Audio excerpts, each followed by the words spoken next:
Salut les geeks, bienvenue dans cette nouvelle vidéo. Moi je vais vous montrer l'utilité des touches fonctions. Et oui, je vais vous montrer comment les touches fonctions peuvent accélérer votre efficacité de travail sur ordinateur. Donc on va rapidement commencer. Je tiens d'abord à souligner qu'il y a 12 touches fonctions sur les claviers conventionnels. Donc on va commencer par la touche F1 du clavier. Donc la touche F1 du clavier permet d'afficher de l'aide. Donc je vais rapidement ouvrir mon navigateur de recherche Chrome.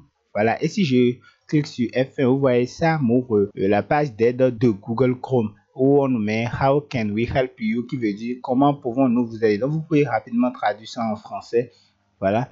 Et ça met, voilà, comme je l'ai dit, comment pouvons-nous vous aider. Donc maintenant, on va passer à la touche fonction F2 du clavier. Donc la touche F2 du clavier permet de renommer un fichier très rapidement. Donc si je vais dans mon, voilà, dans mon explorateur de fichiers, j'ouvre par exemple mon fichier court. En temps normal, si je veux renommer un fichier, je fais clic droit dessus et je vais chercher l'option renommer. Avec la touche F2 du clavier, vous avez juste à cliquer dessus et vous appuyez juste sur F2, voilà, et vous pouvez facilement renommer votre fichier. Donc là, moi j'avais Samba 4891, je peux effacer tout ça, voilà, garder seulement Samba et voilà, je viens de rapidement changer le nom de mon fichier. Donc avant de continuer cette vidéo, je vous prie de vous abonner à la chaîne si c'est votre première fois, d'activer la cloche de notification pour ne pas manquer nos prochaines vidéos. Ici nous sommes sur la chaîne des geeks où chaque jour on apprend une nouvelle astuce. Et aussi je vous prie de rester jusqu'à la fin de la vidéo parce que je vais vous montrer toutes ces touches. Donc je vous prie de rester jusqu'à la fin pour voir comment ces touches fonctions vont vous aider. Donc on va rapidement continuer. Maintenant on va passer à la touche F3 du clavier. Donc la touche F3 du clavier permet de sélectionner la barre de recherche de l'application où elle est ouverte. Donc je suppose que je vais dans mon, voilà, je vais dans mon navigateur Chrome. Voilà, je suis dans Chrome et je clique sur F3. Vous voyez, ça ouvre la barre de recherche. Et là maintenant si je mets par exemple, je vais taper Chrome. Voilà, et si je lance Chrome, vous voyez, ça m'a sélectionné tous les endroits où il y a Chrome sur la page active. Donc, comme vous l'aurez compris, la touche F3 permet de effectuer des recherches dans votre navigateur de recherche et cela va vous permettre de gagner un temps considérable. Donc, on va passer à la touche suivante, la touche F4.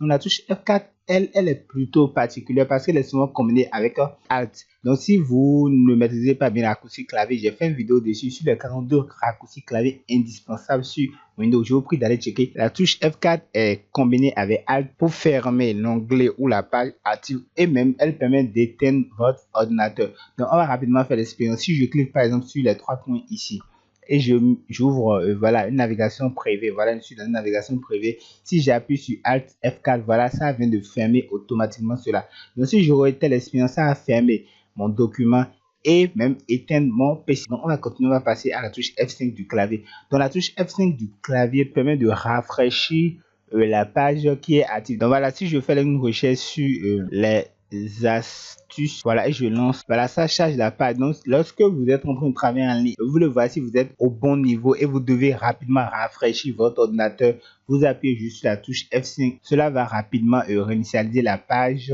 et vous aurez accès aux dernières informations. Donc on va continuer, on passe à la touche F6 du clavier. Donc la touche F6 du clavier permet de sélectionner la barre d'adresse dans la plupart des navigateurs. Donc comme on est déjà ici, si j'appuie directement sur F6, comme vous pouvez le voir, ça a sélectionné la barre de recherche et je peux rapidement modifier ma recherche et taper par exemple les meilleures astuces. Voilà. Donc on va continuer, on passe à la touche F7 du clavier. Donc la touche F7 du clavier permet d'ouvrir le correcteur orthographique. Donc comment ça marche? Je vais retourner dans mon éditeur de texte, c'est-à-dire Word. Et voilà, j'ai mon texte qui est ici. Voilà, si j'appuie sur F7, voilà, ça m'ouvre le correcteur orthographique. Donc, dans mon texte, il me dit que là où j'ai écrit vie, au lieu de mettre S à la fin, et naturellement, c'est voulu, il faut que je mette E à la fin. Donc, vous cliquez sur modifier et cela va se modifier. Vous voyez, automatiquement, ça me met que la vérification grammaticale et orthographique est terminée. Donc, si je réitère l'expérience et j'appuie encore sur F7, ça va me renvoyer le même message parce que là, j'ai déjà corrigé toutes les fautes qui sont présentes dans mon test. Donc, vous voyez, c'est vraiment pratique lors de vos rédactions.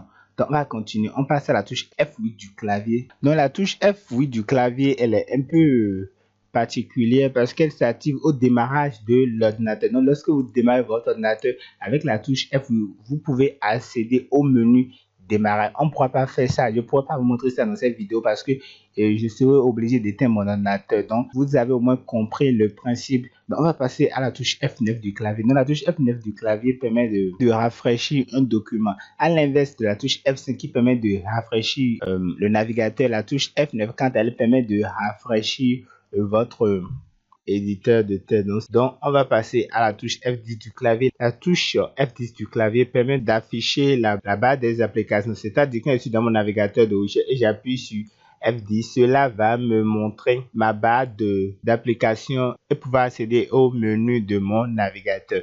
Maintenant, on va passer à la touche F11 du clavier. La touche F11 permet de passer soit du mode plein écran au mode normal. C'est-à-dire que là, je suis dans mon navigateur de recherche. Si j'appuie sur F11, voilà, je passe en mode plein écran. Et même déjà, l'écran, ça me met ça. Appuyez sur F11 pour passer en mode plein écran. Donc, si vous réappuyez dessus, vous allez passer en mode normal. Maintenant, on va passer au dernier. Touche F12 du clavier. Elle permet de sauvegarder un document. Par exemple, là, je suis dans voilà, dans mon éditeur de texte. Si je veux sauvegarder rapidement mon document, il me suffit juste d'appuyer sur F12. Voilà, cela va me permettre de l'enregistrer directement sur mon ordinateur.